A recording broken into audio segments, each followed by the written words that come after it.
Good morning. Good morning, everyone. A pleasure to see you here on a Monday morning.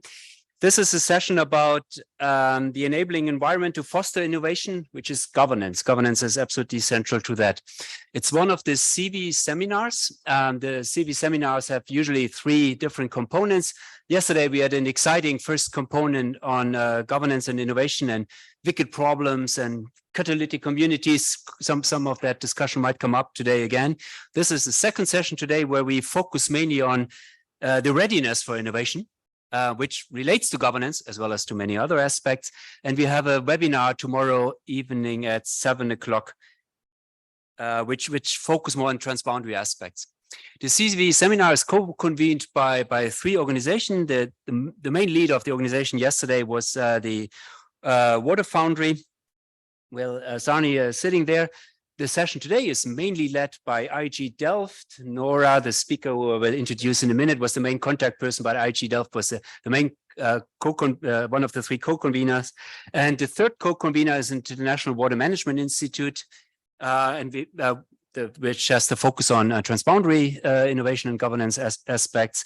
And that will be the webinar tomorrow evening. So big thank you to all 3 co-conveners. I think I didn't introduce myself. My name is Stefan Ullenbrock. I'm with the World Meteorological Organization, and I work together with Jenny Grunwald from CEDA. We're kind of putting this seminar together. Innovation readiness, it's absolutely not only a thing of getting the technology right. So I think that is very clear when you think about it.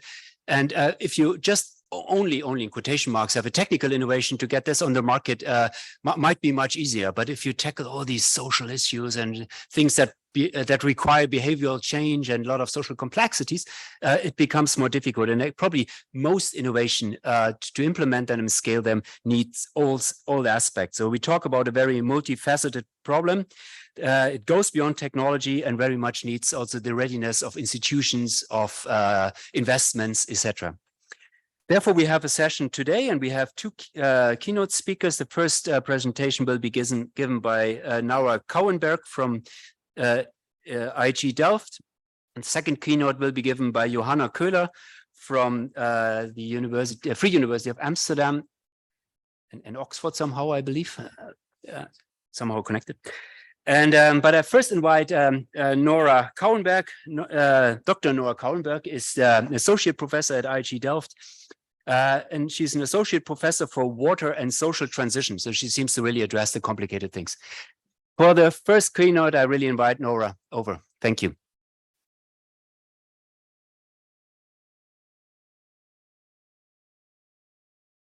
Yes, thank you, Stefan. Also, Jenny and Richard, thanks for helping to organize this session. So yes, I will be talking about readiness for innovation. And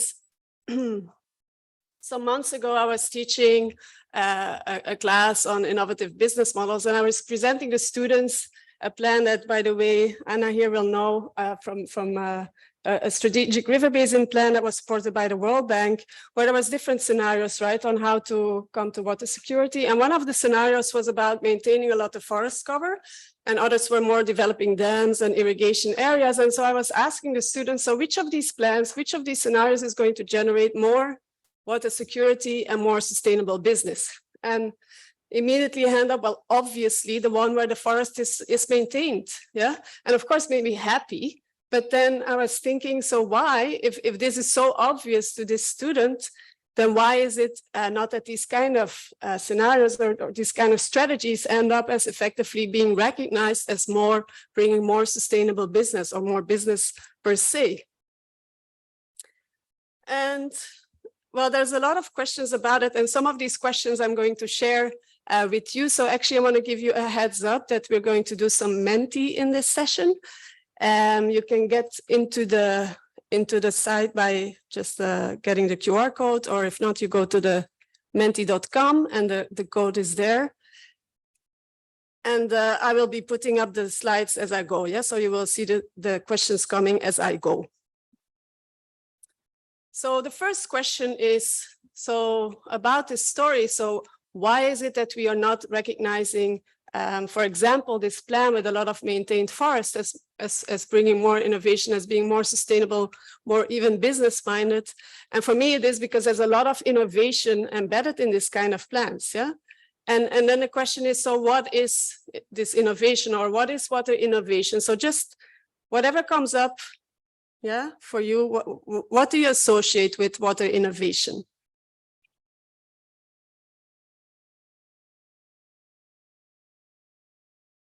So we will heart.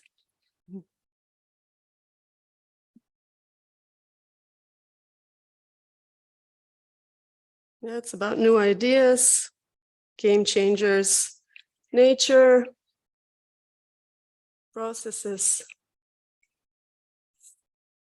machine learning, improvement, difficult, tech, resilience, true collaboration, away from the business as usual. Yeah, so there's a lot of things, yeah, and part of it is about, let's say, products, yeah, what is it that we're actually doing, but also I see a lot of reflections on the change, a paradigm shift that is needed about setting up processes, and this is indeed kind of the story that we will be discussing in this session today. So for me, I've been working in the past 15 years on water innovation, both in academia and also as an entrepreneur with a startup. And what I consistently see is that when we talk about innovation, that is actually about a lot about uncertainty, about risks, and about barriers. Yeah. So innovation is something that maybe some of us are more open to it, but inherently, as people, we kind of see it as a risk. It makes it a bit uncertain, and there's naturally some barriers to overcome. So if we see that, then of course the question is, if we want to do water innovation, then how can we overcome those barriers? Yeah. So what do we have to be busy with to drive innovation and to implement innovation? And we had a nice project that closed some years ago, and I will be presenting the result in a book later in this session, that was working on innovation, on driving nature-based innovation, implementing nature-based innovation, and increasing readiness for that. And if you are sometimes eco-anxious as myself, you might recognize that picture of the waves that are coming to us. And so the question is, if we are in this dire situation, no, or if we're in this challenging situation, let's say it like that, then what can nature-based solutions bring to that? And how can we really upscale them as an innovation? So how can we deal with them? So we were working in a European Horizon project in 9 different countries with a whole bunch of partners to look at nature-based solutions for drought and flood management, and looking at the insurance value that they bring, and using insurance value as a kind of a way to also generate a business model of it. Yeah. So we say, if you invest in nature-based solutions, you will reduce the damage of your climate, the risks that happen. And so that is kind of the way that you can justify the investment. And talking to a lot of people in those different countries, there was a lot of resistance. Yeah, starting from, we really don't believe this is going to work. We should just keep investing in dams and, our irrigation infrastructure as we know it. Or they would say, yeah, this is a very good idea, but we don't have the rules and regulation in place to facilitate this. Or they would say, we don't have a budget line to pay for grass strips, or we don't have a budget line to look at natural recharge.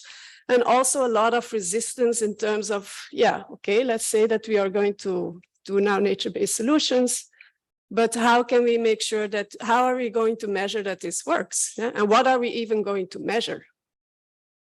And so there were all these sorts of barriers. And I want to ask you now, for you, if you think about the innovation that you have been working with or that you know of, what do you think is kind of, if you would have to rank these, like the regulatory barriers or institutional barriers, the funding financing barriers, or knowledge and acceptance barriers, which one do you think is the more important one?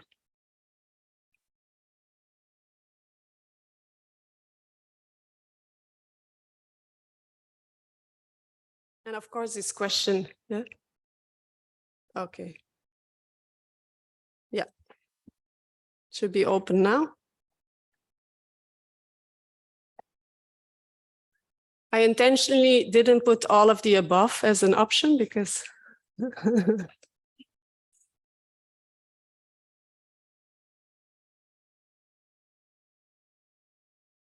yeah. Yeah, interesting. So kind of a tight race, but knowledge and acceptance as one as the more important ones. And that's definitely also what we are seeing. So what does that mean? If knowledge and acceptance is one of these key barriers, and now of course it's been taken over by funding and financing. Yeah. So anyway, we see that all of them are important. Yeah, so we have to address them. And the question is, how do you do that? And what it also says is that it means that we have to go beyond the concept of technology readiness. I don't know to what extent you are encountering this in your work or in your projects, but for example, in Europe, still, if you write a proposal, you have to show how you're going to increase the technology readiness level of your innovation. And we see that actually that's a very limited concept. It was developed in the 80s by NASA to discuss, you know, how we would, for example, do the space technology. But if we think about water innovation, this is a very limiting concept, yeah? And so we see that it is much more about other types of readiness also. And what we will be discussing here is notably the institutional and investment readiness. And if you see kind of technology and investment readiness, we can put this kind of barometer that goes nicely up. But if you think about institutional readiness, then nobody has dared to put that in a barometer because it's a mix of so many elements that you need to put in place to be ready institutionally to adopt an innovation. So we also saw that a lot in our work, in our project. And what it meant for us was that we really had to talk a lot with people. Yeah? So this means you have to talk a lot with people and you have to talk a lot with different people and have ways in which you can agree on how we're going to manage risk. So one of the main observations that I also found very interesting is that it is not about taking away the risk or uncertainty that is linked to innovation, but just having a system in place, building trust to establish that if something happens that we didn't expect, we have a system in place to manage that. Yeah? So in doing so, the question also, and what we were talking about yesterday, is, okay, so who should be leading that kind of process then? Is it the government? Is it the entrepreneurs? Is it grassroots communities? Or is it all of the above or others?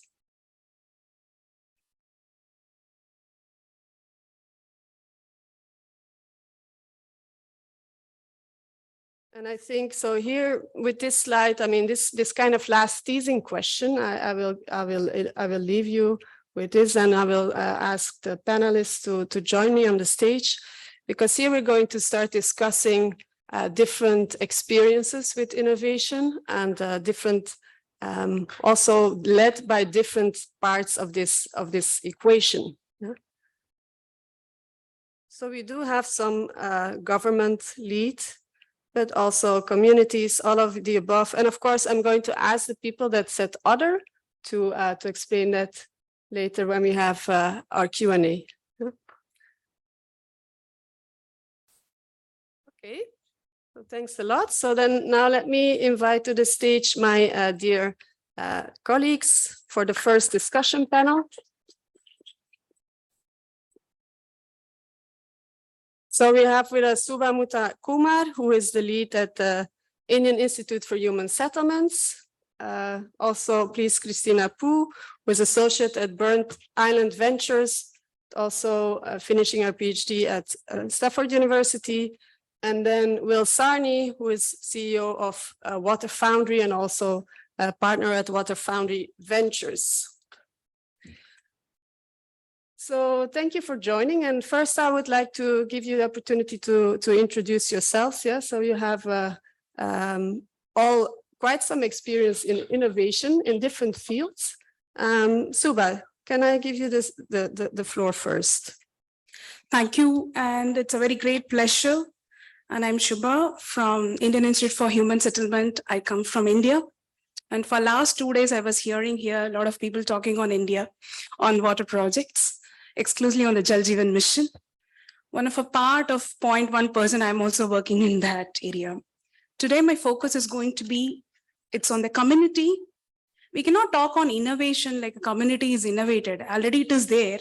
If you want to sustain it and it do properly, managed it properly at the level, I think that itself is a great innovation is what we are going to talk.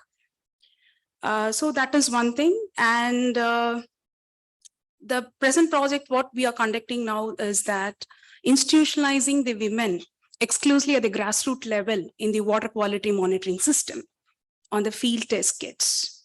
You know, in India, we have more than 605 million women put together. So 65% is in the rural community. So at least 50% of the women should be trained in the water quality monitoring system. And you know, in India, we have been holding from 2019, 0.19 billion of pipe water supply connections to the rural households. So we cannot find out a lot of people to test the water or a contract or anything. So the woman has to be accountable to that. So we thought that whatever the legacy is followed in the water quality monitoring and water management, how as a part of researchers from a side can inspire them through some of a communication tool to better independently, the women can act, even in the lower literacy level, people can act and test their water with their own independence. That is our focus of research. We will talk during a panel discussion. Thank you. Thank you. Christine? Thanks. I don't know if this is on. Things are okay. Okay. My name is Christine Poo. I am finishing up my PhD at Stanford University. I get to study the relationships between water, climate, and economic development. So 3 very small topics. And I get to use a bunch of field interviews and data science to understand the types of investments we should be making to ensure that we have a climate resilient future, particularly for economically vulnerable communities in South Asia and Sub-Saharan Africa.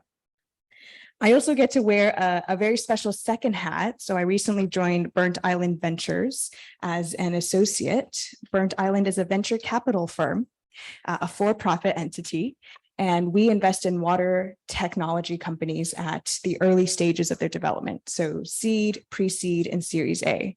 And the range of technologies we are interested in is quite vast. So we have companies that are thinking about emerging technologies for destroying PFAS, which is a contaminant in drinking water. We have companies that are using remote sensing to predict floods and help with response management on behalf of national governments. And then we have, companies using AI and digital twins to try to think about improving utility operating efficiency. So we really, as long as water is in the value proposition, we are really interested in that company. So I'll keep it to that for now, but in both roles, whether in academia or in the venture capital space, there's a lot of discussion about what else needs to be there other than the physical infrastructure or the physical capital dollars. So excited to talk about that with folks online in the room and of course, fellow panelists. You have one. Thank you, Christine. Is this on? Great. So Stefan, I will not talk about wicked problems or catalytic communities. I promise. I think, I beat that one to death, or maybe not. So Will Sarney, founder and CEO of Water Foundry. We're an advisory firm. We work primarily with U.S. and non-U.S. multinationals on corporate water strategy. Also do a lot of work with technology startups, early growth stage companies, either as a personal investor, mentor, or board member. And then the third bucket, if you will, is the founder and general partner of Water Foundry Ventures. So we invest in water technology companies, seed and Series A companies, really at the intersection or primarily focus with industrial clients. So A lot of overlap. It's definitely a Venn diagram. I like being in the overlap part of the world quite a bit. My point of view is that we probably don't need any more technology innovation. I think we have a lot that just sits there and some of it dies and some of it gets a little bit of traction. I think we need to focus on changes in public policy. So innovation in public policy, innovation in partnerships, innovative business models. I personally tend to focus a lot on the team with a startup and also working with clients on understanding that innovation, it needs to be embraced. And also, how do you create that enabling environment, which for many companies, it really comes down to how do they overcome the low price of water and the simple payback, which is, hugely problematic. So, we get into things like shadow pricing of water, internal price of water, business value at risk as a way to drive innovation, adoption. So people side of the equation, regardless of which stakeholder group, is absolutely critical in my mind. And I learned that lesson on the first investment I made that I lost all my money on. So fell in love with the tech, but didn't pay enough attention to the team. Yeah, interesting. And I think indeed that's exactly the kind of discussion that I would like to have. And so maybe starting with Christine, but also thinking about Suva's example as an example of innovation that is not necessarily product based, right? It's really a process. You're building the capacity of different types of actors to solve an issue of rural water supply. And this gives huge impact. I'm really impressed by the results that Suva has had with the program. Now, the question is, this is a government-driven program, yeah, and how would it look if this would be backed by investors? No? So, and I wanted to ask you, Christine, from your work and also what you've been doing in your PhD, what do you see out there as examples or maybe a way to go forward for ventures to also be able to support grassroots driven innovation?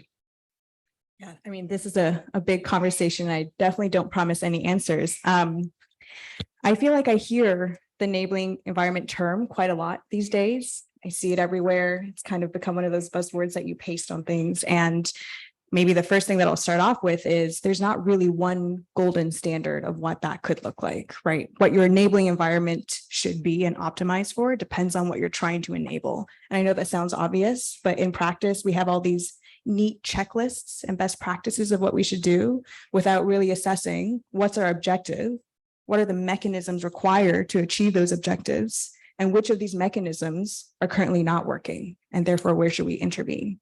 And it's really following, as what you were saying, this idea of process of trying to figure out what's missing and what's working.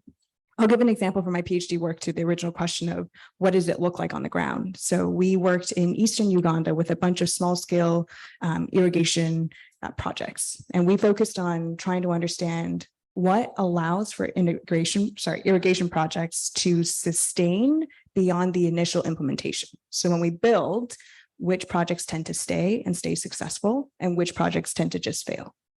And we looked at projects with a variety of different governance structures. So we had community-led projects. We had projects that were started by the government, so Ministry of Water and Ministry of Agriculture. And then we also had services provided by private entities. And I would say in speaking with both the stakeholders in terms of end users, as well as project implementers, there were really three things that became obvious. So number one was the importance of peer-to-peer learning. Number two was thinking about social cohesion. And number three was really thinking about de-risking mechanisms. And I'm sure those weren't the things you would assume a venture capitalist saying at a session like this. But very quickly, the peer-to-peer learning was really important.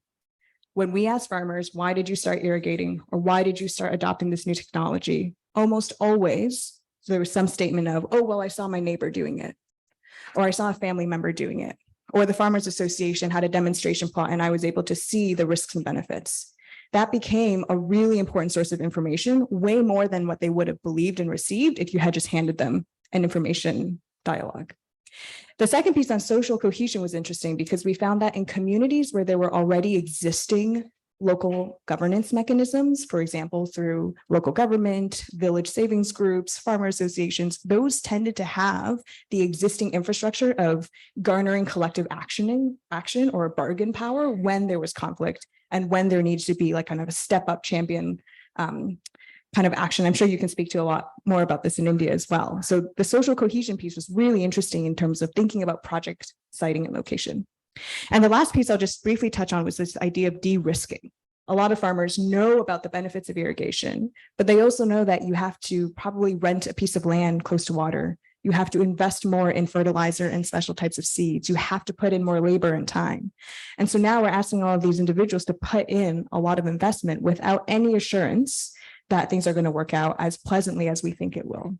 And so when we think about introducing new technology, I think there's a real question of what are the risks involved? Who are the people best suited to take on those risks? And what are real risk mitigation strategies that are resonant with the people we're asking to take that on? As some of the things that we want to start thinking about as we're introducing new ideas and products. I'll pause there if that's okay. Yeah, thank you. So maybe picking up on the social cohesion and the peer-to-peer learning. So Suba, in your experience, because you've been focusing on women, yeah. So the question, why women, and how did the capacity building that you put in place, did it foster this peer-to-peer learning? Did it drive to more social cohesion? What have you learned from that? Yeah. There are two aspects to this. Water is always connected emotionally as well as it's technically. When it comes to emotionally, in all countries, I believe that 99% the household is taken care by women at health, hygiene, families, and everything.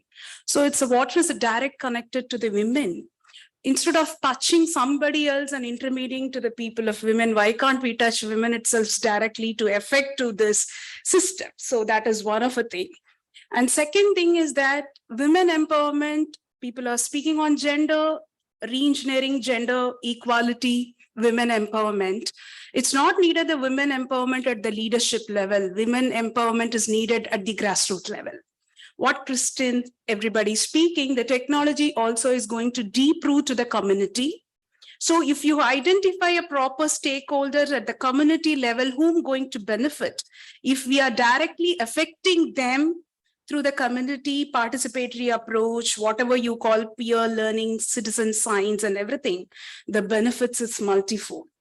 So that is why 95% of this project, which we have done in 1 year, almost 95% of women have reacted to the procedures, what we are talking on water quality procedures. Can you show the slide, please? Can you show the slide? This is actually a storyboard we created for the women in the villages. So what we have done, we created a storyboard. People doesn't know what is water quality. People doesn't know what is meant by pH, what is TDS, what is CODs, what is BOD and all. That is not a term, but the government have given a manual. All the 14 parameters has been tested by the government. But how are we going to explain that? We have a lot of NGOs, we are doing that best. So we created a storyboard that how a people for an example, a kid is coming and telling that today I have a diarrhea. 10 kids are coming to that. So all the 10 women in the rural villages is talking to each other. Oh, all 10 gods. So they are visiting the community doctor.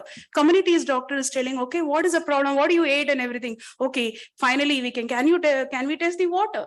So he's thinking photo. Now the government has brought in interventions that there is a FTK field test kits. Can you test it? So doctor is talking to them, what is this FTKs and everything, and then a focus group discussion is there. So in this process, we are not only doing the community empowerment, we are enabling the environment at the grassroots level, as well as readiness to accept the innovation, because they don't know what is a field test kits. So regionally, we are trying to speak it. And it's not a formal education. The informality is transferred as a formal. Many people in that 100 sampling, most people are less than the pre-primary classes study. So we understand that. And the behavior change of the people, when, for an example, to me or to you, when somebody gives you a leadership role, you feel enhanced. So the village people are feeling that, oh, some accountability ownership for me, like given 1,000 crores rupees to startups sometimes. So they feel and their accountability, and they are made in part of local governance, then the general inclusions will be transferred. Second slide.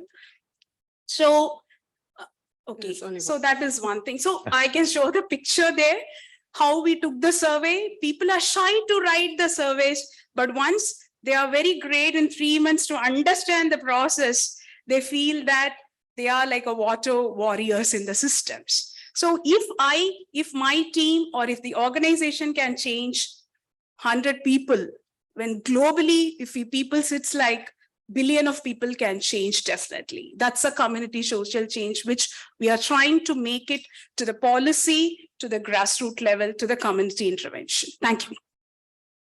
Thank you. So I would like to now pass to Will. And yesterday we were having a conversation. So this is a government-led program, right, Suba? And so for me, it would be interesting to now think, okay, what if this was led by a business, no? Or what if it was backed by the Water Foundry venture, for example? So, Will, my question to you would be, how do you think that these kind of this kind of initiatives or this kind of innovation, what kind of partnerships have you seen out there that function, or what kind of examples do you see where you come in this interface between the public policy and the business community to drive an example as Subas, no? To where you have grassroots innovation really being upscaled?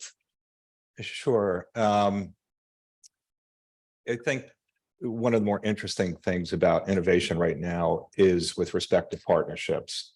And again, my wheelhouse is working with corporations, and historically, corporations have built their water stewardship program by working with NGOs, global NGOs, local NGOs, and so on. And that has really radically changed, I'd say, over the past year plus. And now we're seeing corporations work with entrepreneurs, investors, certainly other multinationals in a pre-competitive space, and really sort of mixing it up in terms of all of the above in terms of the stakeholder groups, and that's really encouraging.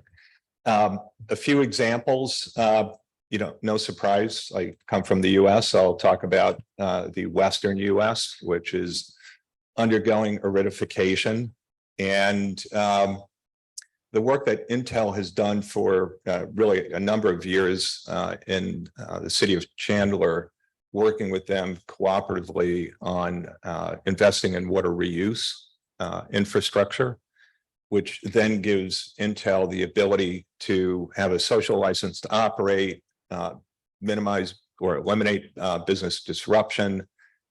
They can reuse the water. They also re-inject the water into the groundwater system. So that partnership between a multinational and a utility that creates an enabling environment essentially for both of them, I think is just really sort of a classic story. And also, Las Vegas, Southern Nevada Water Authority, really a fascinating utility in that they're working with the business community to understand climate scenarios, how it's going to impact water availability, and support businesses in their business continuity and business growth.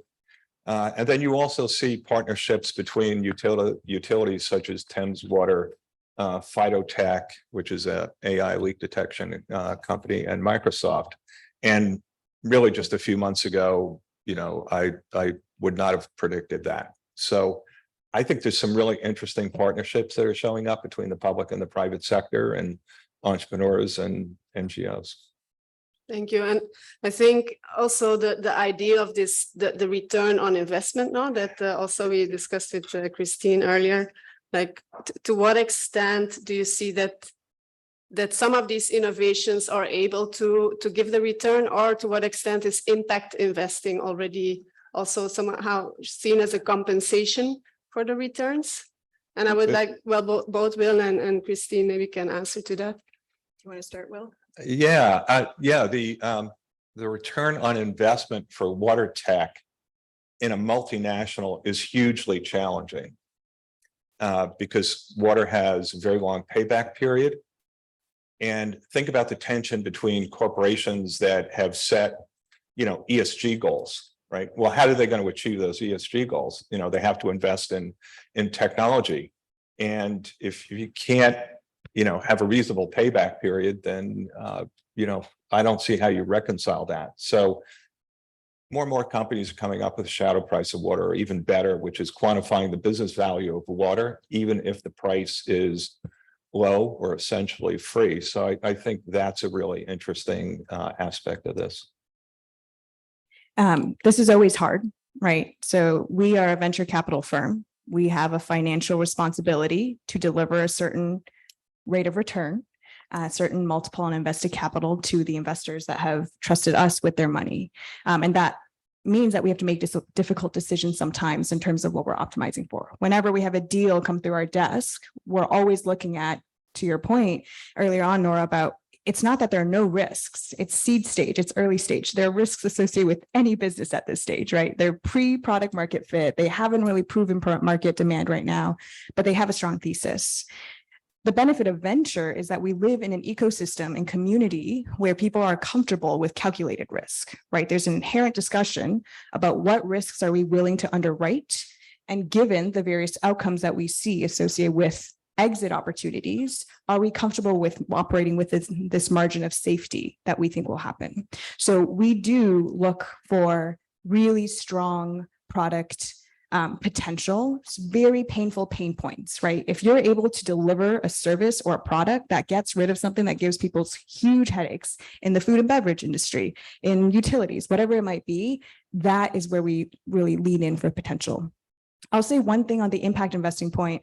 I've really been influenced by people at Omidyar Network. They have this framework of thinking about impact investing that's very unique. So the benefit of impact investing is that you don't have to deliver the 20% rate of return, right? You can be sub-market level, you can maybe even break even, and maybe some people are also okay with a few losses. The beauty of impact investing is that you can really focus your efforts on ideas that are going to transform the market. So even if they don't make money, if they transform our assumptions right now about what's possible, if they transform the types of business models that we can see out there, that's a huge amount of impact, whether measured by social or environmental, and it opens up market potential for other ideas. So I don't have one example in water right now, but the one I'm thinking of is M-Pesa in Kenya, right? Mobile banking. That completely transformed how things operate, and it has allowed and has had many ripple effects of what other ideas can now become feasible. So I think impact investing has a real opportunity to kind of dive in that kind of risk. Can I just, Yeah, sure. I know that we're out of time, right? But I don't see them as mutually exclusive, actually. I mean, you have to go into an investment assuming that it's going to deliver a return and it will be, you know, successful. Clearly, that's not always the case, and deliver impact. So, you know, for me, I don't see it as one or the other. You have to have a financial return when you go into it, assume that's the case and do everything you can, and have an impact and quantify that impact. Yeah. But I'm an optimist, so, you know. Thank God for that. Thanks a lot. I want to give a hand to our panelists, and I think you did a good job of putting a bit more meat at what this means, right? Is institutional readiness and investment readiness in innovation. So thanks a lot for that. And our next speaker, Joanna Köhler, I want to invite her to the stage. She will discuss this a bit more, also with experiences into what extent some of these innovations are profitable or not. Yeah, but I liked a lot of discussion that went on here, that it's not always about getting the return, but also about the changes that you can achieve with it. And I think that's very important when we think about investment readiness, right? So Joanna Köhler is assistant professor at environmental policy and governance at the Free University of Amsterdam. She's also an honorary research associate of Oxford, and she will bring to us her keynote on risk and different scales of it. I'm not Joanna.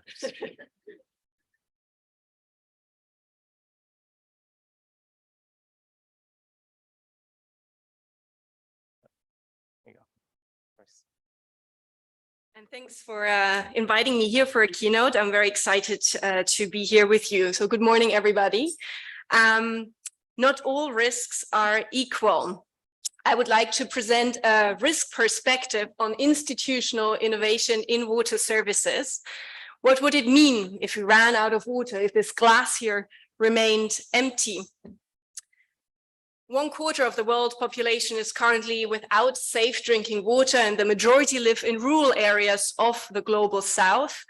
But also utilities in the global north are facing increasing risks around failing infrastructure or aging infrastructure and drought, as we've also heard in the discussion just now. So how are such risks best managed? Here I'm drawing on a global diagnostic study conducted by colleagues in Oxford and the Rural Water Supply Network. And it's 358 rural water service providers that responded here, and you can see the distribution globally. Some of the risks around operations, about 1/3 of them are not able to fix the infrastructure within 3 days. Around financial risks, about half, a bit over half, receive subsidies, others not. And around water quality risks, just a small minority actually do engage in treatment of the water services. And the majority have at least one form of formal arrangement, either with government and or communities. And that includes, for example, memorandums of understanding, contracts, permits, but also 15% are completely informal or unregistered. So my work focuses a lot on sub-Saharan Africa. And since the 1980s, community-based management has been the main paradigm for rural water services, and all the countries here in blue have subscribed to it as their main policy. And looking at the SDG, at least progress has been somewhat limited. So we also see professionalized service models that are emerging across sub-Saharan Africa, also Asia, of course. And here are a few of them that I've been working with over the last few years as part of the Uptime consortium. And what is striking about their performance is that they outperform the regional functionality averages around 20 percentage points. So they really can provide more reliable water services to those people in a last mile context. And I will also want to present a few results from very recent fieldwork I conducted in Kenya just last month, where I conducted around 30 interviews with service providers that are also innovating in this space. And some of them were more privately managed, others civil society organizations, also in close link with government. So what are key rural water risks? Well, there are socio-political risks, so legal provisions and service uptake, for example, institutional risk around contracting and also separation of powers, financial risks around revenue and subsidies, and I will also talk a bit more about this operation and maintenance gap, environmental risks around water quantity and quality, and operational risks around failing infrastructure and service reliability. But not all risks are equal. So how do innovative service providers pool risks in practice? And pooling risks is really around allocating risks and responsibilities to where they're best managed. Well, we have, for example, blended finance arrangements between community tariffs and public and private finance to mitigate certain risks of price spikes, but also operational risks around failing infrastructure or environmental risks around drought can be mitigated through a blend of smart monitoring and rationing, and having hybrid arrangements where responsibilities are distributed in maintaining the infrastructure. So I'd like to present to you a water risk governance framework and reflect on the role of risk in governance arrangements between state, market, and civil society actors, and that all deal with the water SDG.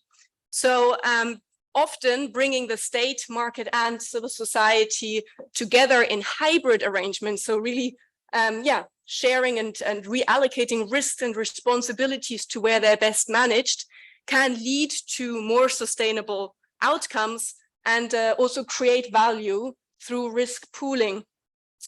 And recognizing that risks, there's a wide variety of risks, be they institutional, financial, operational, etc. And also that the risk perceptions can really vary a lot. It is important to apply Van Assels and Ren's principles around communication and inclusion, integration and reflection towards assessing innovations towards the water SDG. And so in my research, I ask questions like these ones here. How does institutional innovation in water services occur? How do service providers accommodate risk in their institutional design? And how can state, market, and civil society actors collaborate to manage risks better? So I sort of operationalize these questions by using this framework. I am interested in institutional design rules, and actually yesterday in the discussion, Ostrom came up as well, so I use some of her rules here. And I'm interested in how service providers, innovative service providers, deal with these various risks that they're facing in their institutional design, and whether indeed they can produce sort of outcomes in terms of that they're more equitable, efficient, but also enforceable. And I'm also interested then again how this process of risk pooling is actually affecting the institutional design. So maybe this is a bit theoretic. Let me walk you through a little bit, applying it to some of the results that I've been collecting. As I say, I draw on Eleanor Ostrom's design rules to to identify indicators of institutional robustness, to deal with rural water risks, and potentially enable water service transformations. So some of the risks that came up during interviews, for example, around not being able to prioritize. So we need certain choice rules around how authority is distributed. And this would include both having clear water service mandates and, for example, rural service regulations.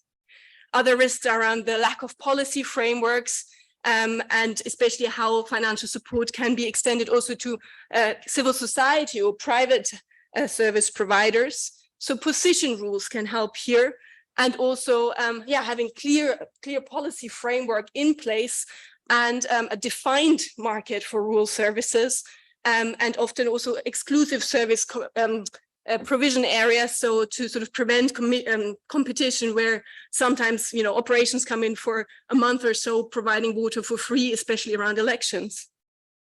Then measurements are very important, of course. So information rules and having clear performance monitoring, as well as water quantity and quality monitoring, can support this. And another risk is around the path dependency by development agencies and most corporates to invest in new infrastructure, but not in operation and maintenance.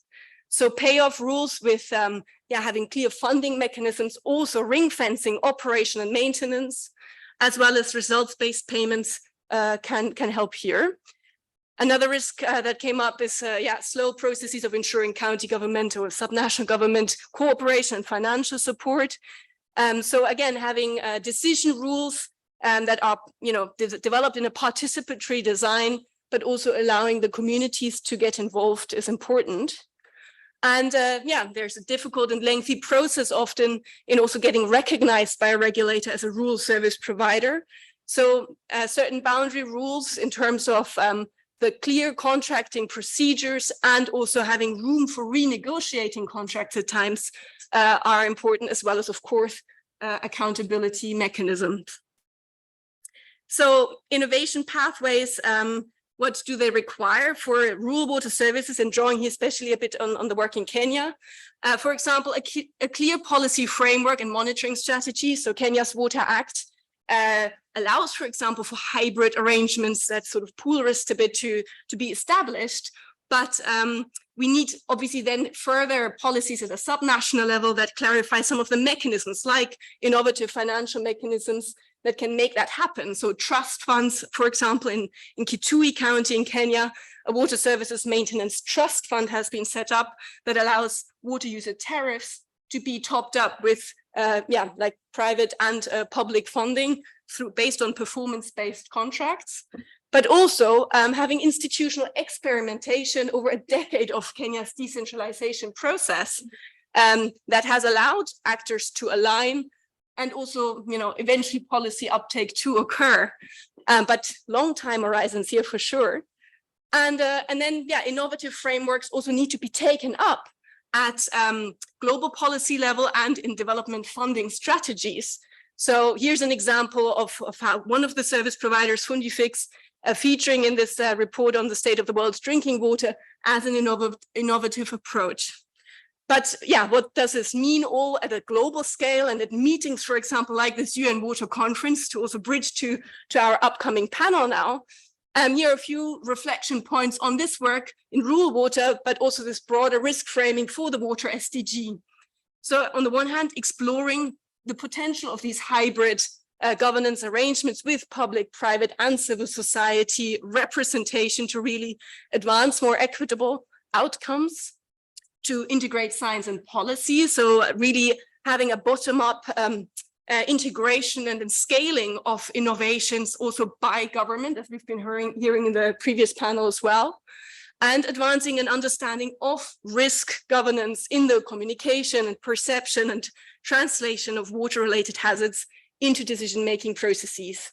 And I'd like to leave you with a slightly provocative question. Can global conferences like the UN Water Conference indeed be drivers for institutional change, or are they rather, or do they contribute to institutional persistence? So with that, thank you very much, and I look forward to the panel.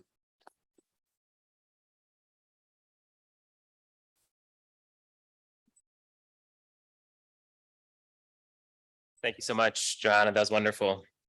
So hi, everybody. My name is Richard Farley-Nickel. I'm a member of the Young Scientific Program Committee, helping organize this seminar on governance. And it's my pleasure to moderate our panel discussion. So we have 4 wonderful panelists joining us. Johanna is going to stay on stage and contribute to the panel. She already got the discussion started really well on the UN Water Conference and outcomes from that conference as it pertains to innovation, enabling conditions for governance. We're also joined by Yasser Mohammed, who's in the room. Yasser Mohammed is a professor of water resources management and director general of the Hydraulics Research Center at HRC Sudan, and he's an associate professor of water resources management at IHE Delft. And we have 2 folks joining us online, and there they are. We have Nathaniel Matthews, the CEO of Global Resilience Partnership, and we have Elena Lopez-Gunn, who's the CEO and founder of iCatalyst. So thank you all very much for joining us. We'll structure the panel very same as the last one, 2 or 3 minutes for opening comments, except Johanna, who had 10 minutes. and then we'll get into some questions. So Yasser, we'll start with you. Thank you very much. And I will talk about the Water Peace and Security program. Just going one step further. She was talking about the risks, but after the risk, it becomes conflict, water-related conflicts. So we all know that because of increasing pressure over finite freshwater resources, because maybe population growth or economic development or climate change even, that may lead to more pressure over limited water resources, which may lead also to conflicts, water-related conflicts. So our program addressing what could be the reasons for this water-related conflicts, and if we can change this conflict into more kind of peaceful or more cooperative win-win kind of solution. And we are addressing that. I mean, we invested a lot of time to develop a kind of integrated approach to, first of all, to understand the system, the water system, and also the human response system that lead to this water competition or water conflicts even. And then along the way, we also mobilize the stakeholders of the rivals of the conflict so that they come together. And then so that at the end of the day, you can create a kind of dialogue among those stakeholders so that they can propose an action which can change this conflict or this vicious circle of water insecurity into more kind of virtuous circle of water cooperation and peace.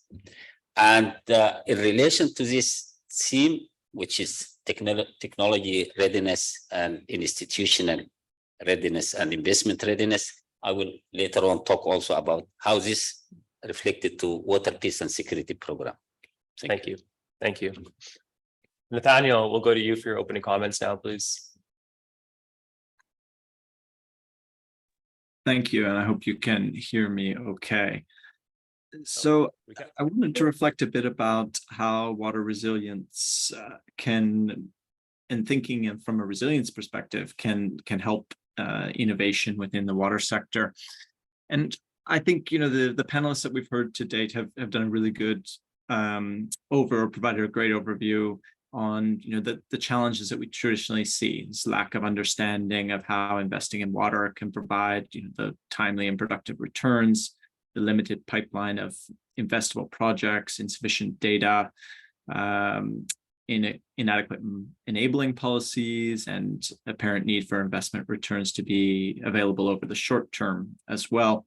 And often we hear about sort of the challenges of complexity of water management and fragmented governance. But what I really wanted to focus on today was thinking about how, or what we're learning from the climate world that can be taken into helping drive forward water innovation within this perspective. And the one thinking that I wanted to bring is the challenge within the water world of what I would call inertia, a bit of traditional thinking and conservatism.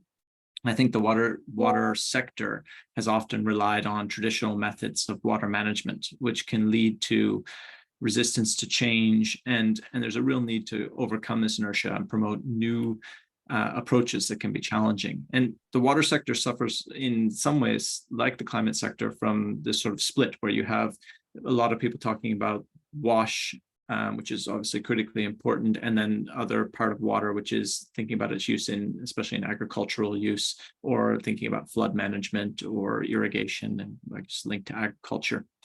And climate also has a similar split in terms of its thinking about mitigation and adaptation.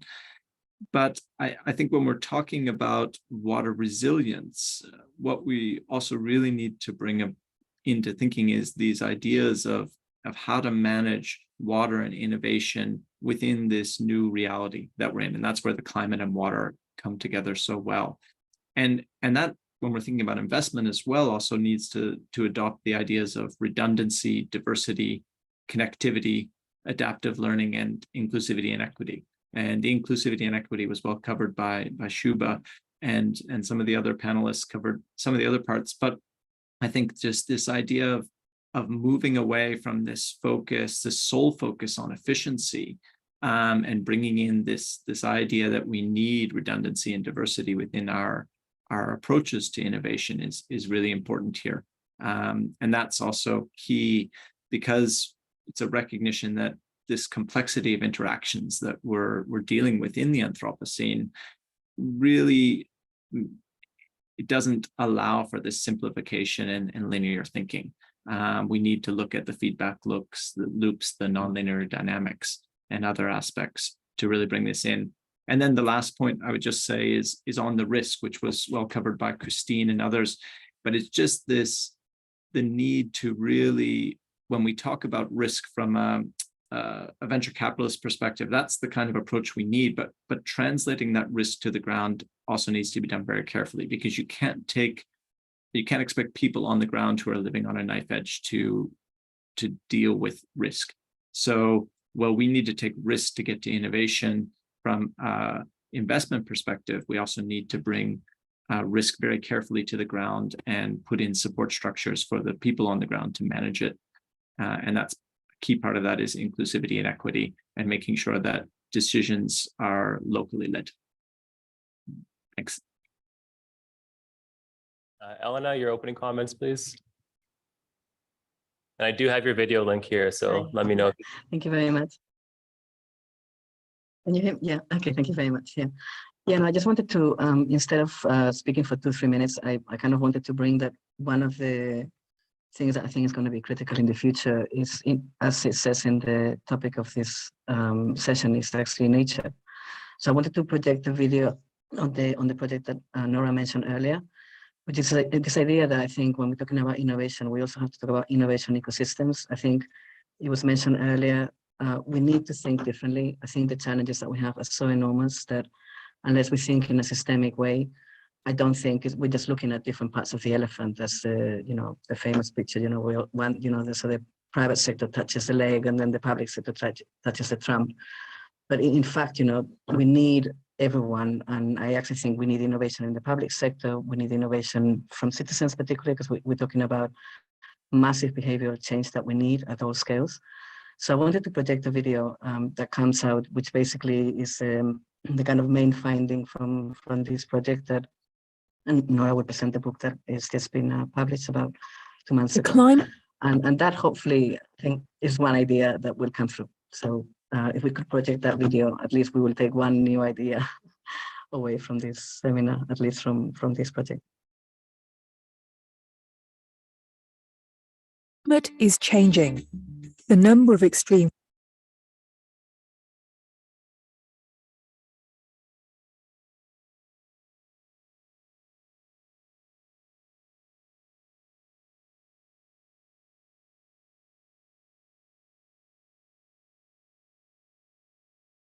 The climate is changing. The number of extreme weather events, floods and droughts is increasing, and their impacts will affect both people and nature. Yet one simple solution has always been there, within our reach. The naiads were the nymphs of the rivers, streams and springs, minor goddesses who were our protectors. In Naiad, a Horizon 2020 project, we took inspiration in nature, the symbol of infinity and resilience, to develop what we call natural assurance schemes. These are investments into nature-based solutions for their assurance value. We demonstrated that nature has the capacity to assure our well-being into the future. Nature can help to mitigate current and future climate impacts by recovering natural functions to build resilience to climate change and disasters. Nature can help assure our future. What have we learned? First, a new concept around the assurance value of nature, the protection of ecosystem functions that mitigates impacts while delivering benefits to people and nature. Second, we developed an integrated assessment method that includes a physical assessment of risks, a social assessment to include people in the decision-making, and an economic assessment which gives real quantified value to prevention and avoided costs, as well as a series of tools and methods like new business models, innovative financing, or adaptive planning. Third, we tested all these in 9 real case studies across Europe, from large rivers like the Thames or the Danube, to catchments critical to the safety of cities like Montpellier or Ljubljana, or other cities like Copenhagen, Rotterdam, or Łódź in Poland. From rural to urban, from large scale to neighbourhoods, our results show that investing in nature can be more cost-effective than investing in grey solutions. And this is particularly important because of the many benefits we derive from nature: safety, health, well-being, and a new way of engaging and being at peace with nature. This is just the beginning. New projects are now starting, like the Horizon 2020 reset on green recovery that continues this legacy. Our recovery and nature's recovery are, in fact, one and the same. How to use the best environmental intelligence to support new natural assurance schemes through tools like Eco-Actuary, an open access catastrophe model, or sensors in free stations to look at the effectiveness of these nature-based solutions. And most importantly, how we develop real natural assurance schemes projects to help Europe recover while we protect nature and people from climate change. Do join us.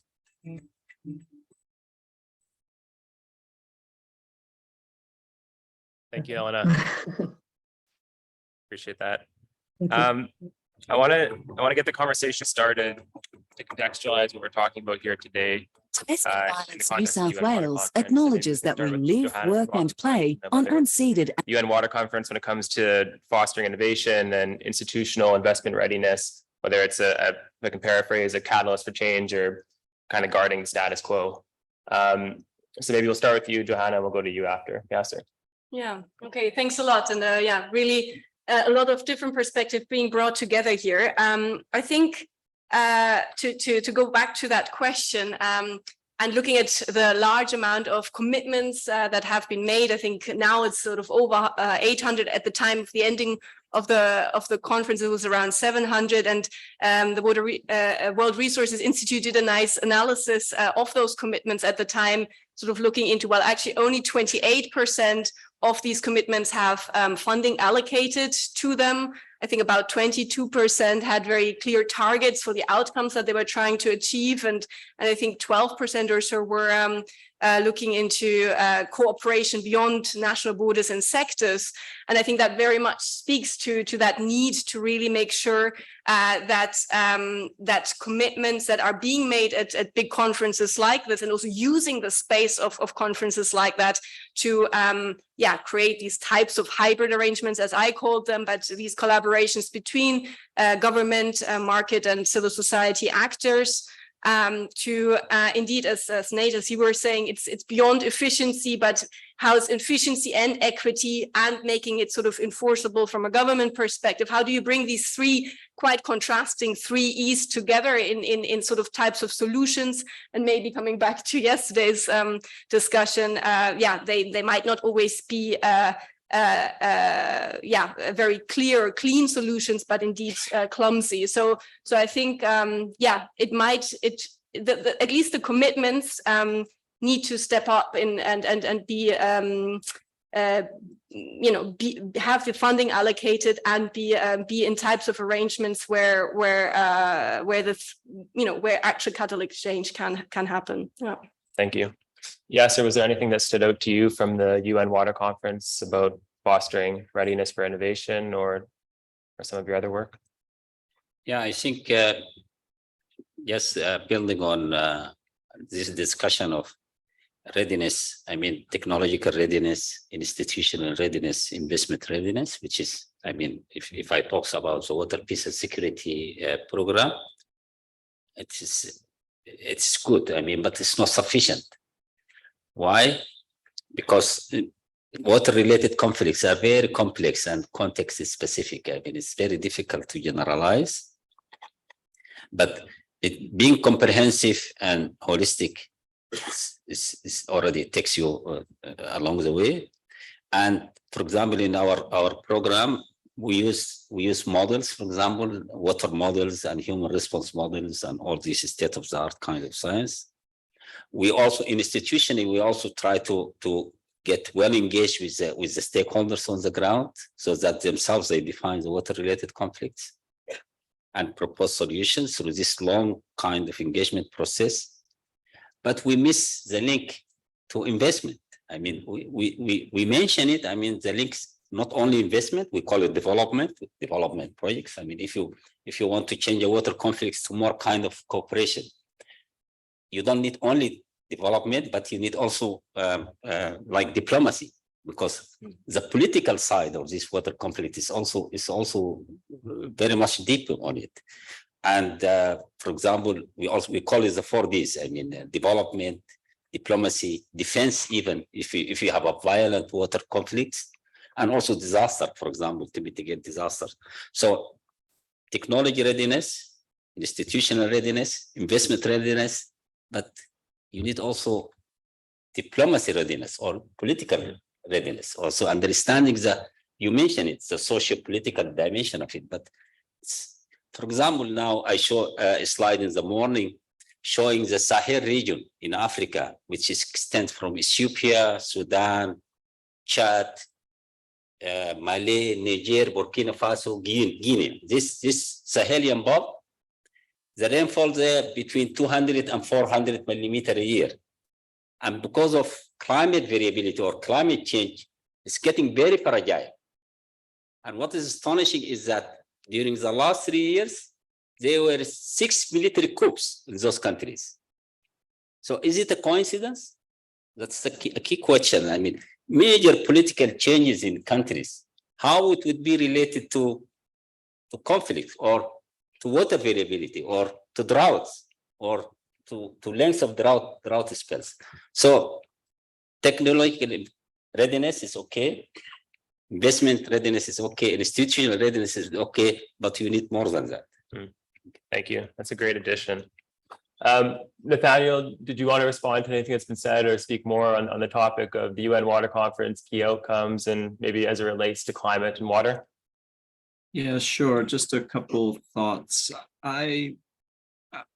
When I was at the UN Water Conference, I was struck, again, I'm going back to my point on traditionalism and conservatism. I think the climate world, from somebody who has spent the first half of their career in water and then who's now spent the last sort of 15 years in climate, I think the climate world has benefited enormously from the activism that surrounded it in really pushing it out of its bounds and holding people to account. And I think the water world would benefit from more activism. And that's something I noticed at the UN Water Conference, that you do see the youth there, you see them engaged, but I would love to see more of that. And I'd love to see more pressure being put on the numbers that Johanna just mentioned as well. It's sort of easy to make commitments, but hard to follow up on them. So I think that's really critical from my perspective. And while I was, of course, enthusiastic about the UN Water Conference, the fact that there was no binding resolution that came out of it, and the fact that it's the first since 1977, I believe, is worrying, given that the majority of climate impacts happen through the medium of water. And the best organization that I know working, really bridging this together, is the likes of AGWA, the Alliance for Global Water Adaptation. They're doing a lot to bring together climate and water and push that, and lots of other organizations and partners are part of that. But I just feel you need more of this, and I do think that the water conference was a good step, but it was only one step of a long marathon ahead. Thank you. Elena, reflections on the UN Water Conference? Yeah, no, I think yeah, I think I share a lot of Nathaniel's comments. I think for me, in terms of what I took away, I think one session that kind of sticks in my mind is the famous report on the value of water. I think if that can really make it to the governments, I think that could be important, because we were talking about finance ministers here participating, and I think now reality is kind of on our side because of the impacts on climate change. What we're seeing at the moment is now these impacts are here. We're not talking about the future scenarios. We're talking about, real scenarios now. I also share what Nathaniel said. I think for me, it was very interesting. I participated in an event with Climate Pact ambassadors, and half of them were youth. And I think they don't have enough space. We always put them at the end of the events, and they should be upmost, and first in the meetings. They should have more room. In fact, I attended an event in Bilbao. Again, it was actually a climate event, and the youth were kept separate. And these are the people that are going to have the innovative ideas. These are the ones that are going to think out of the box. So why don't we bring them much more upfront, to bring these ideas? But I think for me, what I think is important, and I share the concern from Nate, that in a way, despite the urgency, and yes, okay, it's great that we had finally a conference after 50 years, but what are we doing in the water world that we're not somehow breaking out of our own silos? I think that's a problem. And I think we have to reflect a lot more on how we can be kind of more innovative ourselves, actually. Thank you. And thank you to the audience. You've been very patient. We have a few minutes for questions right now. We'll have a few minutes at the end as well. So I'll open up the floor. If you have questions, it can be about the UN Water Conference, it can be to the speakers about something else. Are there any questions in the room?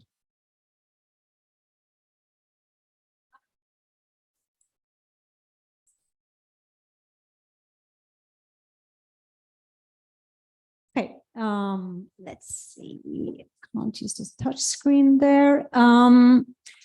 Carly Hunt is asking, do you think that organizations can use behavioral science to affect change in the way people use water and energy at grassroots and the interaction we all have by encouraging good practices? I'm not sure to whom this was posed, but it was written during the time of the first panel. So I was thinking it is for panel 2.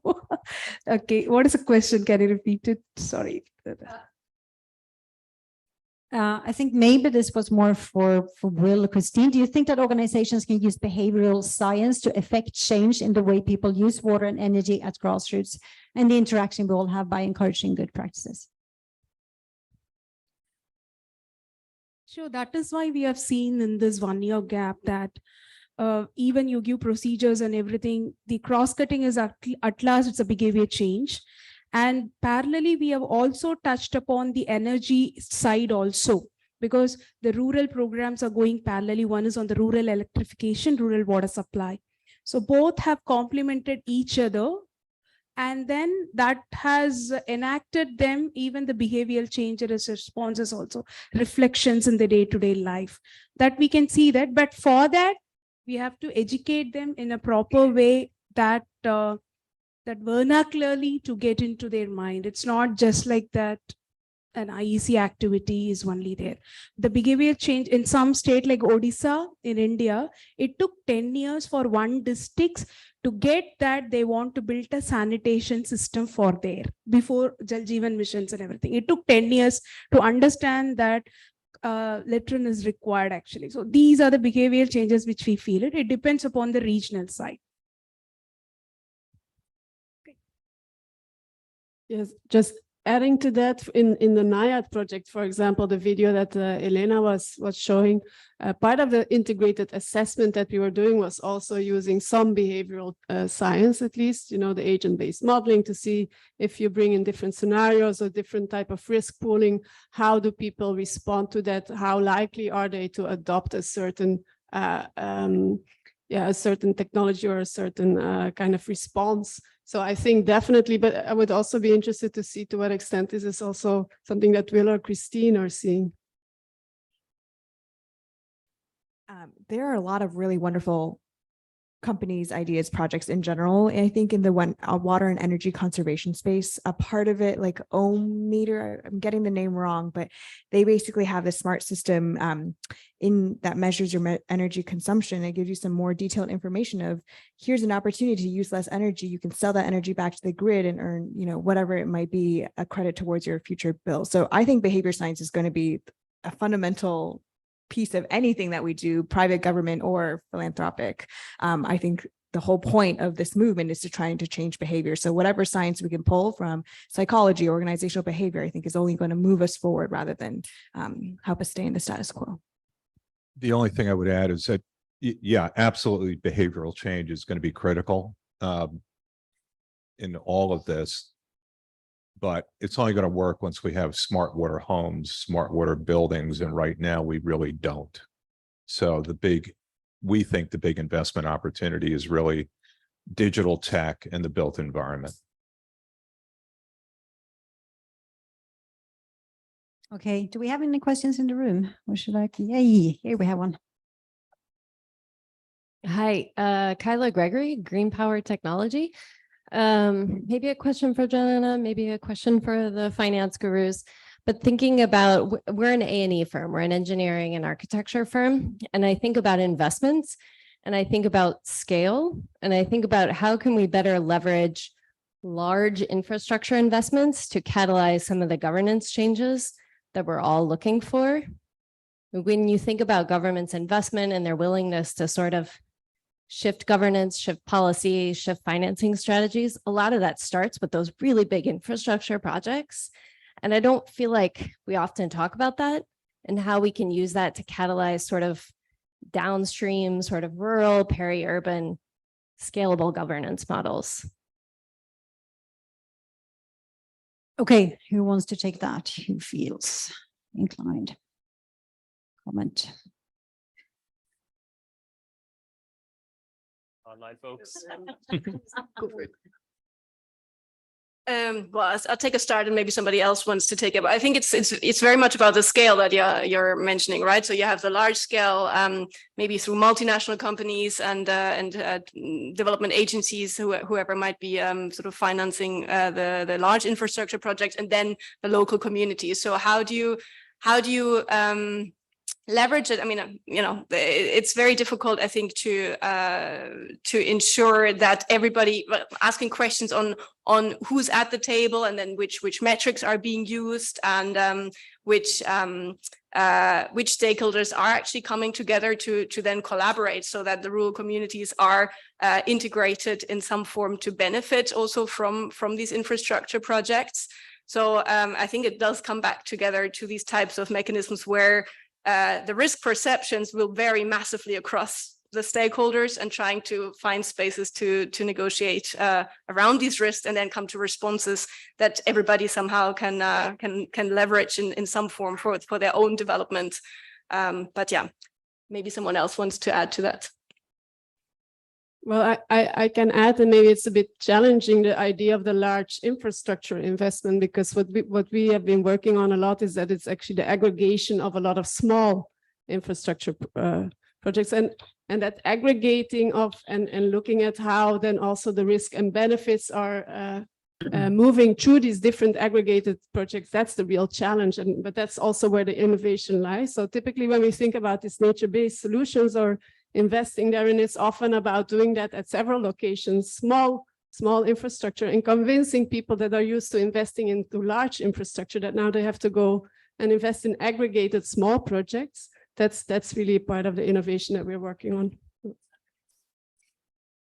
Maybe in India, in urban, there is a policy made that beyond 339 MLD, you cannot build the STPs. Actually, you decentralize the power to the cluster based. So the innovation comes up.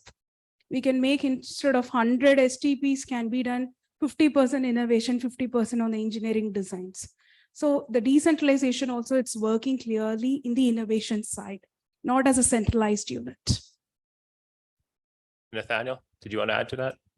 Just very briefly to say that I think it's, as Nora was saying, I think bringing together smaller innovations into a larger ecosystem is really powerful, and thinking about these constellation of innovations and really breaking water out of the idea that you're working within a basin. I think the recognition that now we need to think of it much more within a broader system that does a much better job of connecting all the different other infrastructure development projects that are ongoing within the system, I think is key. And just to touch back on the behavioral change comment, I would also say just recognizing from the point of people who are vulnerable, where often, a lot of water innovations are trying to be put in. There's also just a need to think about the sort of priority of immediate needs that people in vulnerable conditions face, and just recognizing how behavioral change might not be feasible or a priority for them. And also just the stress and mental health that comes with the trying to bring in behavioral science that might go against cultural and social norms. So again, it's always needs to be fit for purpose. Thank you. Thank you. We have time for one more question from the audience, and then we were promised a book launch, so we'll close with that. Yeah, Adrian Sim from the Alliance for Water Stewardship. To Will Sarney's point on digital tech in the built environment, and sort of building on what Nathaniel has just mentioned, how can you take that approach to vulnerable groups in agricultural settings, where such technology is going to be really, I would imagine, much more challenging to implement?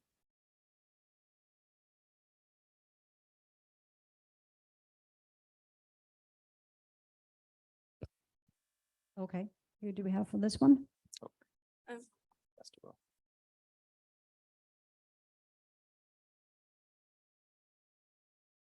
Good to see you. Thanks for that. So if I heard you correctly, you're asking how to take digital tech into the ag sector?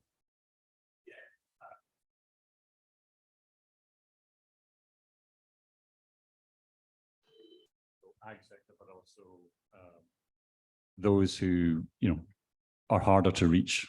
Oh, yeah. I actually think digital tech is relatively easy to adopt in the scheme of things, provided there's education, capacity building, and so on.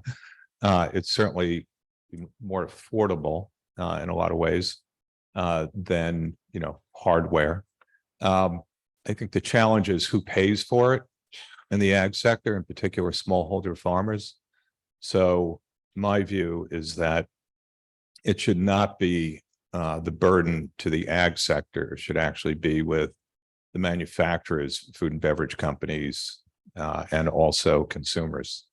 So yeah, I think there are great opportunities. We're seeing a lot of innovation in ag tech right now, driven by digital.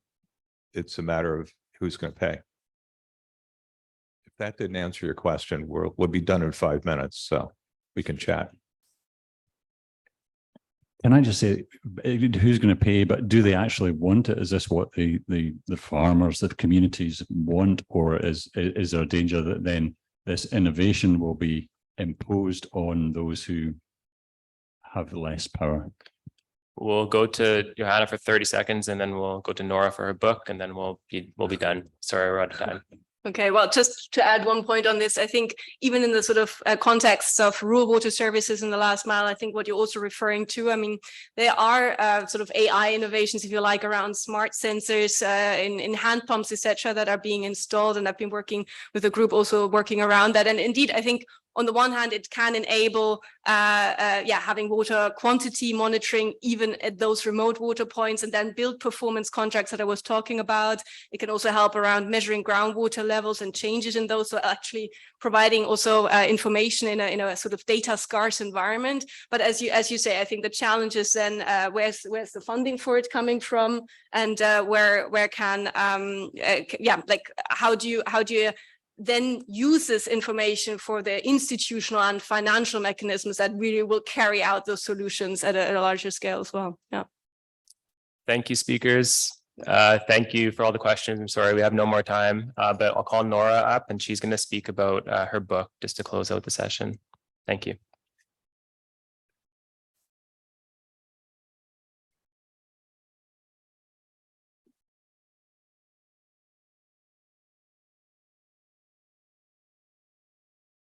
Okay, thanks a lot, everyone. So just as a final thought, that some of the discussion that we were having today is captured in this book. So the NIAD project that both Elena and myself are referring to has this open access publication on natural assurance schemes, a lot of innovation thoughts that is captured in it, in innovation, in institutional readiness, and investment readiness. So thinking about how can we put nature-based smaller project aggregated with also active involvement of the grassroots. So you will find some case studies in that. And well, I hope you will have a good read, and please thank you also to the editors, and thank you to the co-conveners of the sessions and our wonderful speakers for today. And with that, I would like to give Jenny the final remarks to close the session. Thank you so much. Time really flies. Today it's flown very rapidly. Thank you so much again to Nora for the session. Thank you to Richard for making this come true. Thank you to Stefan, to IT Delft and SIWI for this today. So this was the second in a series of 3 sessions that deals with innovation and the enabling environment for governance. The first one was yesterday. You can find the recording of that online if you go into the card of the session in the program. The final one is tomorrow. It's online only, and that is being done between 7 and 8 in the evening, or you can watch it afterwards. And just as final piece of reflection from me, the changes that we need to see in terms of governance, in terms of processes, decision-making at multiple levels, from the very, very local, I'm even thinking about the very household level, up to state level and interstate level. Those changes that we need to see in terms of governance, they don't mean, as in Mark Zuckerberg's world, to move fast and break things. We need to build things. We need to build stronger institutions. We need to build trust between ourselves. We need to listen to each other and learn from each other. And a lot of what has been said today, the experiences that have been drawn on and the insights that have been provided form part of that learning that we can all build upon. We need building blocks that involve plurality of voices and values, and we need to embrace that diversification. And I just want to finally quote Rachel Cletus, the policy director of the Union of Concerned Scientists. She said that the shift that we need now in society, especially with climate change, must be based on the insight that the future is not like the past. So, for instance, in planning, we need to build in margins of safety. So that's the precautionary principle. That is one good guiding principle for us as we go ahead. With that, thank you so much for coming. For you online, I know there's been requests for Johanna's PowerPoint presentation. We will make sure that that is sent to you. And thank you so much for today.